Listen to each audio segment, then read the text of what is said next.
It's a #1 bestseller and now a Hollywood movie. The 50 Shades franchise is worth millions. But this poorly written love story is more than just a harmless novel for bored housewives. It's filled with subtle and not so subtle lies. Let's look at 4 of them now. Lie #1, violence is sexy. If you know anything about 50 Shades, you know it's a story about a man and a woman becoming infatuated with one another. People who come from polar opposite worlds, sexually speaking. The main character, Anna, is largely innocent and inexperienced when it comes to sex. Christian, on the other hand, is a sexual psychopath and is deeply mired in the world of BDSM. Fans of 50 Shades are quick to point out, look, Anna eventually tames Christian and leads him away from his emotionless world of sexual dominance. Just read the sequel books. Well, that might be, but it's the eroticism in the books that have made them bestsellers. Whatever changes Christian goes through in the books, we can't overlook the way his violence scars Anna. This is precisely how the first book ends, with Anna alone crying on her bed because she's fallen for a man who she now knows is deeply disturbed.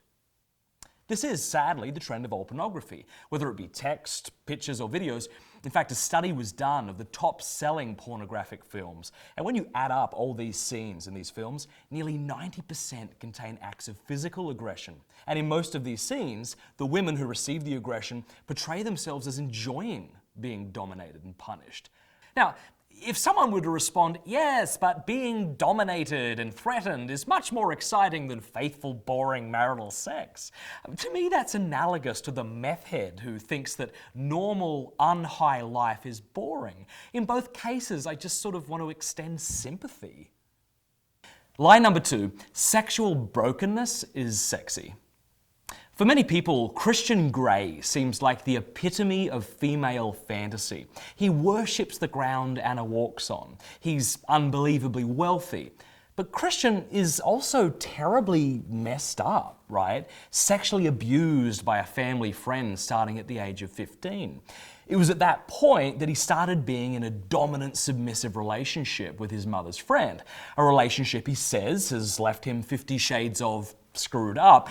And yet his resulting perverted obsessions is the very thing that's made this book millions. Can you imagine if the scenario was reversed? Picture a 15-year-old girl being coerced by a man her father's age into a relationship where she's sexually dominated for years. Then imagine that girl entering into one relationship after another of emotionless, violent sex. I mean, is that woman's state of mind something we should celebrate? Something that men should fantasize about? Well, I think the question answers itself, no. Lie #3, women should just put up with stalkers.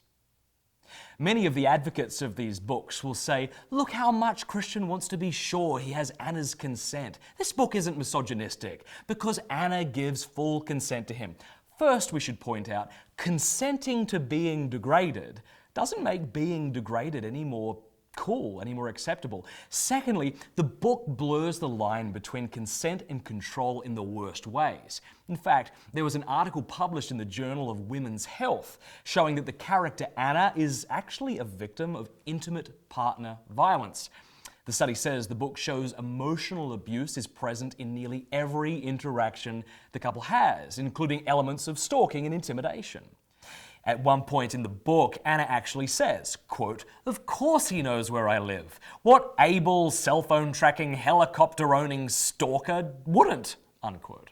Lie #4, consent is a secondary concern when lust is involved. Christian is a billionaire with nearly unlimited wealth at his disposal, which he uses to buy Anna extravagant gifts. One of these gifts is a first edition copy of the book Tess of the D'Urbervilles. You may be thinking, big deal, he bought her a nice book. She's a British literature major. What a lovely gift.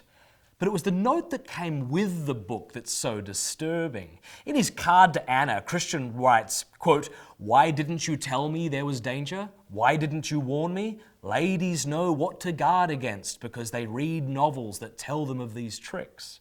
For those not familiar with the book, this is something the main character Tessa says after having been raped by her stalker in the woods.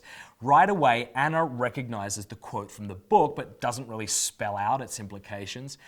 But it's clear, Christian wants Anna physically, and he will use whatever tricks he can to get her. All throughout the book, we see how Anna compares Christian to the villain of this story, and their twisted romance unfolds. Don't be fooled. 50 Shades of Grey is nothing but poorly written, violent pornography.